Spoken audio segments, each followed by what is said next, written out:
పాత బస్తీలో గాజుల పరిశ్రమలపై ఏకకాలంలో దాడులను నిర్వహించారు పోలీసులు. గాజుల పరిశ్రమల్లో పనిచేస్తున్న బాల కార్మికులకు విముక్తి కల్పించారు. కార్డన్ సెర్చ్ లో చిన్నారులను బందీలుగా మార్చే బీహారీ ముఠా పట్టుబడిన నేపథ్యంలో ఈ సోదాలను నిర్వహించారు.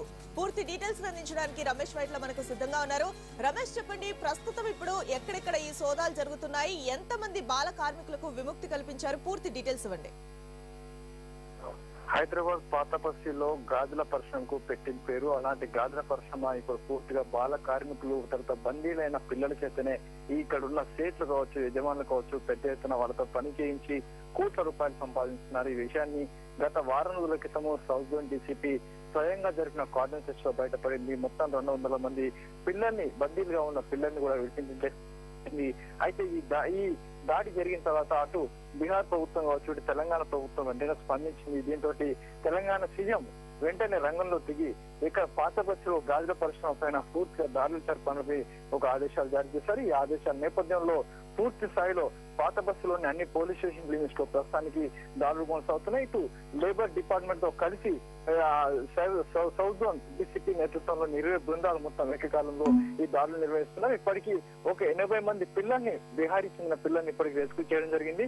అయితే ఇంకా మరికొంతమంది పిల్లలు ఉన్నారని చెప్తున్నారు. ప్రధానంగా వీళ్ళ చేత అత్యంత భయంకరమైన రసాయనాల చేత వీళ్ళతో పనిచేస్తున్నారు. దీంతో పాటుగా మొత్తం వెట్టి చాకిరిని చెప్పవచ్చు. దీంతో పాటుగా పిల్లల్ని బీహార్ నుంచి ఎత్తుకొని రావడవచ్చు, పిల్లలకు అక్కడ తల్లిదండ్రులకు తక్కువ మొత్తంలో డబ్బులు ఇచ్చి ఇక్కడ తీసుకువచ్చి వీళ్ళ చేత పెద్ద మొత్తంలో పనిచేస్తున్నారు. ఉదయం 6 గంటల నుంచి రాత్రి 12 గంటల వరకు కూడా పిల్లల చేత మొత్తం పనులు చేస్తున్నారు. అయితే ఈ విషయాన్ని పిల్లలే స్వయంగా చెప్తున్నారు. అయితే ఇప్పటికీ 240 మందిని రెస్క్యూ చేసిన వాళ్ళందరూ కూడా ప్రస్తుతానికి వివిధ ప్రాంతాలు పంపించే ప్రయత్నం చేస్తున్నారు. ఇప్పుడు జరుగుతున్న దానిలో 80 మంది పిల్లల్ని ఇటు సౌత్ జోన్ పోలీసులు రెస్క్యూ చేస్తారు. వీళ్ళ పరిస్థితి కూడా పూర్తిగా దయనీయ పరిస్థితిలో ఉంది. చాలా మంది అంటు రోగాలతో కూడా, చర్మ రోగాలతో ప్రస్తుతానికి బాధపడుతున్నారు. వీళ్ళందరినీ కూడా రెస్క్యూ చేసి తర్వాత రెస్క్యూ హోమ్ పంపించిన తర్వాత వాళ్ళని తిరిగి స్వస్థలానికి పంపించేందుకు ప్రయత్నం చేస్తామని చెప్పి పోలీసులు చెప్తున్నారు. అయితే రమేష్, ఒక విషయం చెప్పండి, దీనికి సంబంధించి యజమానులు ఎవరినైనా అదుపులోకి తీసుకున్నారా? మరి ఇప్పటి వరకు ఒక 10 మంది యజమానులని పోలీసు అధికారులు అదుపులో తీసుకోవడం జరిగింది. ప్రధానంగా చాంద్రాయణగుట్ట, కంచన్బాగు, అటు హుసేన్ ఆలం, తర్వాత భవానీ నగర్, మొగుల్పుర తదితర ప్రాంతాలన్నింటిలో కూడా ప్రస్తుతానికి సోదాలు కొనసాగుతున్నాయి. 20 బృందాలు ఏకకాలంలో పోలీసులు 20 బృందాలుగా ఏర్పడ్డ పోలీసులు ఒకసారి అన్ని ప్రాంతాలు కూడా దాడులు చేశారు. ఈ దాడుల్లో ఇప్పటికీ 80 మంది పిల్లల్ని రెస్క్యూ చేశారు. వీరితో పాటు 80 యజమానులు కూడా పట్టుకోవడం జరిగింది. చాలా ప్రాంతాల్లో దయనీయ పరిస్థితి ఉందని చెప్పవచ్చు. ఎందుకంటే పూర్తిగా అపరిశుభ్రత వాతావరణంలో పిల్లలు పనిచేస్తున్నారు. ఎక్కడ తింటున్నారో అక్కడే పడుకుంటున్నారు. తర్వాత ఎక్కడైతే పనిచేస్తున్నారో అక్కడే వాళ్ళ చేత వాళ్ళ కింది పెట్టి అక్కడే పడుకోబెడుతున్నారు. ఇది పూర్తిగా ఇక్కడ ఏదైతే పరిస్థితులు పూర్తిగా దయనీయ పరిస్థితి కనబడుతుంది. దీనిపైన కూడా సీరియస్ యాక్షన్ తీసుకుంటున్నామని చెప్పి ఇది పోలీసు అధికారులు చెప్తున్నారు. అయితే రమేష్, ఈ పిల్లలందరినీ ఇప్పటికి ఎక్కడికి తరలించడం జరిగింది? అలాగే చైల్డ్ లేబర్ యాక్ట్ కింద ఎటువంటి కేసులు నమోదు చేసే అవకాశాలు కనిపిస్తున్నాయి మనకి?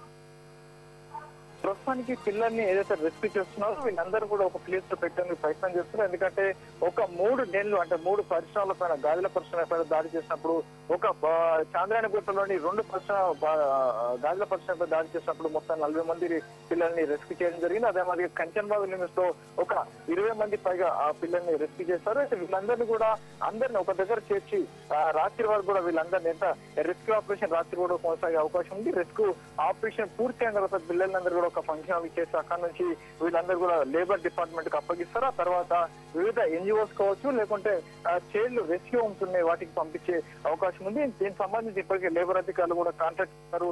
దీనిపైన ఇంకా మరికొన్ని సేపట్లో దాడులు పూర్తయితాయి. దాని తర్వాతగానే ఎంతమంది పిల్లలు రెస్క్యూ చేస్తామన్న విషయాన్ని కూడా పూర్తి చేయాలని చెప్పే అవకాశం కనపడుతుంది. అయితే రమేష్, వీళ్ళ ఏజ్ ఎంత ఉంటుంది? దాదాపు అందరూ కూడా 15 సంవత్సరాల లోపు ఉన్న పిల్లలే మనకు ఎక్కువగా కనిపిస్తూ ఉన్నారు. చాలా చిన్న పిల్లలు మనకు కనిపిస్తూ ఉన్నారు. ఇప్పుడు మనం చూసినట్లయితే ఒక గాజుల పరిశ్రమలో మనం ప్రత్యక్షంగా చూస్తాం, దాని విజువల్ గా మనం ప్రత్యక్షంగా చూస్తున్నాం. దీంట్లో కనీసం పిల్లలు 6 సంవత్సరాల నుంచి 14 సంవత్సరాల పిల్లలే వీళ్ళు ఉన్నారు. వీళ్ళంతా కూడా ప్రధానంగా బీహార్లోని గయా, తర్వాత నలంద జీవనాధార ఒక 4 జిల్లాల నుంచి అక్కడ చెందిన దళితులకు చెందిన పిల్లల్ని ఇక్కడ తీసుకొస్తున్నారు. వీళ్ళంతా కూడా ఉదయం 6 గంటల సమయంలో పని మొదలు పెడితే రాత్రి 12 గంటల వరకు కూడా కంటిన్యూ చేస్తూనే ఉంటారు. వీళ్ళకి ఎలాంటి రెస్ట్ అనేది కూడా ఉండదు. అంతేకాకుండా వీళ్ళకి హాలిడేస్ అని కూడా ఉండదు. మొత్తం 24 hours అంటే ఒక 6 గంటలు మాత్రమే పడుకోవడానికి టైం ఇస్తారు. మిగతా సమయం మొత్తం కూడా వీళ్ళు ఈ విధంగా పని చేయాల్సి ఉంటది. అంతేకాకుండా గాజులను ఎప్పటికప్పుడు తయారు చేయడానికి వీళ్ళు పూర్తిగా నిమగ్నమై ఉంటారు. వాళ్ళకి ఎలాంటి రెస్ట్ ఉండదు.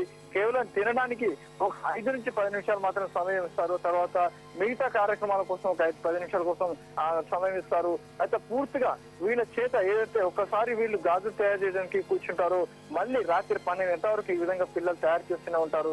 వీళ్ళని ఎలాంటి రెస్ట్ ఇవ్వకుండా పూర్తి స్థాయిలో వీళ్ళకి శ్రమదోపిడి చేస్తామని చెప్పేసి, ఎందుకంటే పిల్లల్ని ఇక్కడ తీసుకొచ్చి బందీలుగా చేసి వీళ్ళ చేత పూర్తిగా వెట్టి చాకరీ చేస్తున్నారు ఇక్కడ యజమానులు. ఈ గాజుల రైట్ రమేష్, మీరు ఒక్క నిమిషం లైన్ లో ఉండండి. ప్రస్తుతం Chandravadan labour commissioner principal secretary మనకి ఇప్పుడు ఫోన్ లైన్ లో సిద్ధంగా ఉన్నారు. చంద్రవదన్ గారు, గుడ్ ఈవినింగ్ అండి. గుడ్ ఈవినింగ్ అండి. చంద్రవదన్ గారు, దాదాపు చాలా మంది పిల్లల్ని, ఇప్పటికి 80 మంది పిల్లల్ని రెస్క్యూ చేసినట్టుగా తెలుస్తోంది. పిల్లలంతా కూడా చిన్న ఏజ్ వాళ్ళు ఎక్కువగా ఉన్నారు. చర్మ సంబంధిత రోగాలతో వాళ్ళు బాధపడుతూ ఉన్నారు. ఈ విషయం మీ దృష్టికి వచ్చిందా అసలు? ఈ లేబర్ డిపార్ట్మెంట్ ఈ వెట్టి చాకరీ అంటే ఈ పిల్లల్ని, చైల్డ్ లేబర్ ని మనకు ఆ చట్ట ప్రకారం నిషేధించడం జరిగింది. విషయం అందరికి తెలుసు. 14 సంవత్సరాల లోపు పిల్లల్ని ఎలాంటి పనిలో మనం చేకూర్చరాదు. కానీ మాకు గతంలో కూడా లేబర్ శాఖ చాలా కీలకమైన పాత్ర పోషించింది. ఇప్పుడు తెలంగాణ లేబర్ డిపార్ట్మెంట్ మరి అన్ని రంగాల్లో, ముఖ్యంగా ఈ కార్మిక రంగాల్లో, అదేవిధంగా ఎక్కడెక్కడ జరుగుతుంది మాకు ప్రాథమిక సమాచారం మాకు ఆల్రెడీ లభ్యమైందండి. మా టీమ్స్ అంతా కూడా ఎవ్రీ మంత్ నిర్ణీత కాలంలో ఒక పద్ధతి ప్రకారం దాడులు చేయటం, అది గతంలో కూడా చేయటం. గత సంవత్సరం చూస్తే దాదాపు 700 మంది పైగా పిల్లల్ని కూడా మేము రెస్క్యూ చేయటం కూడా జరిగింది. కానీ వాస్తవానికి ఏంటంటే చాలా గోప్యంగా బయట నుంచి తాళాలు వేసుకొని ఇలాంటి పిల్లల్ని వాళ్ళు పనిలో వినియోగించుకుంటున్నారు. ఇది చట్టరీత్యా నేరం. కాబట్టి మరి దీన్ని చాలా రాష్ట్ర ప్రభుత్వం, తెలంగాణ రాష్ట్ర ప్రభుత్వం, అదేవిధంగా ముఖ్యమంత్రి గారు చాలా సీరియస్ గా పరిగణించి మేము ఆల్రెడీ విస్తృతమైన దాడులకి ఆదేశించడం జరిగింది. అయితే చంద్రవదన్ గారు, ఒక విషయం చెప్పండి. పిల్లలందరూ కూడా చాలా చిన్న ఏజ్ లోనే ఇక్కడికి రావడం జరిగింది. అసలు వాళ్ళ పేరెంటో కూడా వాళ్ళు చెప్పలేని పరిస్థితుల్లో ఉన్నారు. వాళ్ళని ఏ విధంగా తిరిగి వారి తల్లిదండ్రులకు పంపించేందుకు ఏర్పాట్లను చేస్తూ ఉన్నారు? ఆ దిశగా ఏమైనా ప్రయత్నాలు మొదలు పెట్టారా? చూడమ్మా, ఇప్పుడు ఇది సామాజిక బాధ్యత. ఇది శాఖాపరంగా మేము చేస్తున్నాం. రాష్ట్ర ప్రభుత్వం చాలా చిత్తశుద్ధి ఉంది. ఈ బాల కార్మికుల వ్యవస్థని సమూలంగా నిర్వహించడానికి ఇందులో అందరూ భాగస్వాములు కావాలి. సివిల్ సొసైటీ భాగస్వాములు కావాలి, ఎన్జిఓ భాగస్వాములు కావాలి. కానీ వాస్తవంగా చూస్తే ఇది గోప్యంగా జరుగుతుంది. అయితే జర్దోషి వరకు, అదేవిధంగా గాజుల తయారీలో, ఇతర పరిశ్రమలో ఈ పిల్లల్ని వినియోగించుకుంటాడు. ఎందుకంటే వాళ్ళలో కొంచెం నైపుణ్యం ఉందని. కానీ ఇది వయలేషన్ ఆఫ్ హ్యూమన్ రైట్స్ అవుతుంది, చట్టాలను కూడా ఉల్లంఘించడం అవుతుంది. కానీ దురదృష్టకరం ఏంటంటే ఈ పిల్లలంతా ఇతర రాష్ట్రాల నుంచి తీసుకొచ్చి మరి ఇతర రాష్ట్రాలకు సంబంధించిన కుటుంబీకుల నుంచి ఈ పిల్లల్ని తీసుకురావటం. ఎందుకంటే మన రాష్ట్రాల నుంచి ఎక్కువగా లేరు. ఇది ఇతర రాష్ట్రాల్లో బీహార్, ఉత్తరప్రదేశ్ ప్రాంతాల నుంచి వచ్చి చాలా గోప్యంగా నిర్వహిస్తున్నారు. మా వాళ్ళు వెళ్ళినప్పుడు అనేక సార్లు దాడులకు వెళ్ళినప్పుడు బయట నుంచి తాళాలు వేస్తుంటాయి, నిర్మాషంగా ఉంటుంది, మాకు తెలియట్లేదు. కానీ మేము ఇది పని కట్టుకొని కొంచెం పరిశోధించి ఇంటెలిజెన్స్ కూడా సేకరించి ఉమ్మడిగా ఈసారి పోలీసు వాళ్ళతో సహకారంతో కూడా చేయటం కూడా జరిగింది. మొన్న కొద్ది రోజుల క్రితం పోలీసు వాళ్ళు మామూలుగా ఈ టెర్రరిస్ట్ కోసం అన్వేషిస్తే ఈ పిల్లలు దొరికారు. కాబట్టి మా శాఖ అంతా కూడా, మా కమిషనర్ లేబరు, మా అందరూ కూడా ఇప్పుడు ఆల్రెడీ అప్రమత్తమయ్యారు. మన రాష్ట్రం అంతటా కూడా ఈ బాల కార్మికులు ఎక్కడ ఇలాంటి సంఘటనలు జరుగుతుంది, ఎక్కడ గోప్యంగా జరుగుతుంది, కఠినమైన చర్యలు తీసుకోవడానికి వెనకాడదు. మేము వీళ్ళందరి మీద, యాజమాన్యాల మీద ఖచ్చితంగా క్రిమినల్ కేసెస్ పెడతాము. అదేవిధంగా పిల్లలకి పునరావాసానికి కూడా మాకు అవకాశం ఉంది. కావని వాళ్ళ రెస్క్యూ హోమ్ లో, ఆ తర్వాత వాళ్ళ తీసుకోవాల్సిన వాళ్ళ స్కూల్స్. ఈ సందర్భంగా నేను తెలియజేసేదంటే మన జిల్లా కలెక్టర్ గారు నిర్మల గారు కూడా ఇటీవల వారు బాధ్యతలు తీసుకున్నారు. కలెక్టర్ హైదరాబాద్ వారితో కూడా చర్చించడం జరిగింది. వారు కూడా దీన్ని ఏ రకంగా అరకట్టాలి, వారు కూడా రెవెన్యూ డిపార్ట్మెంట్, కలెక్టర్ గారి ఆధ్వర్యంలో లేబర్ డిపార్ట్మెంట్ యొక్క సహకారంతో కూడా ఉమ్మడిగా దాడులు చేయడానికి మేము ప్రణాళికను రూపొందించడం జరిగింది. ఇది కృతనిశ్చయంతో ఉంది, రాష్ట్ర ప్రభుత్వం కూడా కృతనిశ్చయం ఉంది. ఇలాంటి వాళ్ళని మేము ఉపేక్షించామని మీ ద్వారా తెలియజేస్తున్నాం. రైట్ చంద్రవర్ధన్ గారు, థ్యాంక్ యూ వెరీ మచ్ అండి సమాచారం అందించినందుకు. మొత్తంగా అయితే మేము దాడుల్ని కొనసాగిస్తూనే ఉన్నాం. బయట తాళాలు వేసినప్పటికీ కూడా మా వంతుగా మాకు సమాచారం అందినంత మేరకు మిమ్మల్ని పిల్లల్ని రెస్క్యూ చేయడానికి మా ప్రయత్నాలు మేము చేస్తున్నామని చెప్పేసి చెప్తూ ఉన్నారు. తర్వాత మనకి చార్మినార్ ఏసీపీ గారు ఫోన్ లైన్ లో అందుబాటులో ఉన్నారు. చక్రవర్తి గారు గుడ్ ఈవినింగ్ అండి.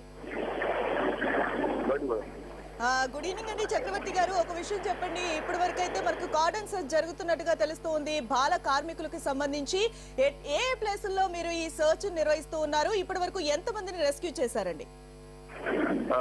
నమస్కారం అండి, నేను ఏసీపీ చక్రవర్తి అండి. నేను ఇప్పుడు incharge ACP Falak Kumar. Okay, ఇప్పటివరకు అండి ఇప్పుడు చందానగుట్ట లిమిట్స్ లో ఇందిరానగర్ ఏరియాలో అండి ఇది గాజుల పరిశ్రమలు ఉన్నాయండి. ఇక్కడ ఈ గాజు పరిశ్రమ అండి 14 ఏళ్ల లోపు పిల్లలన్నీ చాలా మంది పనిచేస్తున్నారు. వాళ్ళు ఆల్మోస్ట్ ఇక్కడ ఐడెంటిఫై చేశాము. బాండెడ్ లేబర్స్ టైప్ పనిచేస్తున్నారండి వాళ్ళు. అట్లాగే ఇప్పుడు మేము ఒక రెండు పరిశ్రమలు చేసామండి. ఒక యూనిట్ లో ఒక 8 మంది పిల్లలు దొరికారండి. అందరూ ఆల్మోస్ట్ 12 ఏళ్ల కింద లోపు పిల్లలండి. ఇంకొక యూనిట్ లో అండి 18 మంది దొరికారండి. దాని యజమాని కూడా ఉన్నారండి. యజమాని కూడా మేము అదుపులోకి తీసుకున్నాము. ఇక్కడ క్లియర్ గా కరెంట్ కూడా ఇల్లీగల్ గా తీసుకుంటున్నారు. వాళ్ళ గ్యాస్ సిలిండర్ తో యూజ్ చేస్తూ పనిచేస్తున్నారు. చిన్న పిల్లలండి వాళ్ళంతా. ఓకే చక్రవర్తి గారు, వీరిపై ఎటువంటి కేసులు నమోదు చేశారు? ఏ సెక్షన్ల కింద వీరిపై కేసులు నమోదు చేసే అవకాశాలు కనిపిస్తున్నాయి మనకి? మేడం ఇందులో అండి ఇప్పుడు లేబర్ యాక్ట్ ప్లస్ మీకు trafficking of juvenile justice act కింద కేసులు పెడతామండి. ఎవరైతే వీళ్ళని ట్రాఫికింగ్ చేసి పిల్లలను తీసుకొచ్చి ఇక్కడ అక్రమంగా చిన్నపిల్లలు పనిచేస్తున్నారో వాళ్ళకి సంబంధించి ఇండియన్ పీనల్ కోడ్ సెక్షన్ 370 ప్రకారం 370 పెడతామండి. అలాగే జువెనైల్ జస్టిస్ యాక్ట్ పై సెక్షన్ కూడా పెడతామండి. వీళ్ళ పైన లేబర్ యాక్ట్ కూడా పెడుతున్నామండి. ఓకే, పెడుతున్నాం సార్. రైట్ చక్రవర్తి గారు, థ్యాంక్ యూ వెరీ మచ్ అండి సమాచారం అందించినందుకు.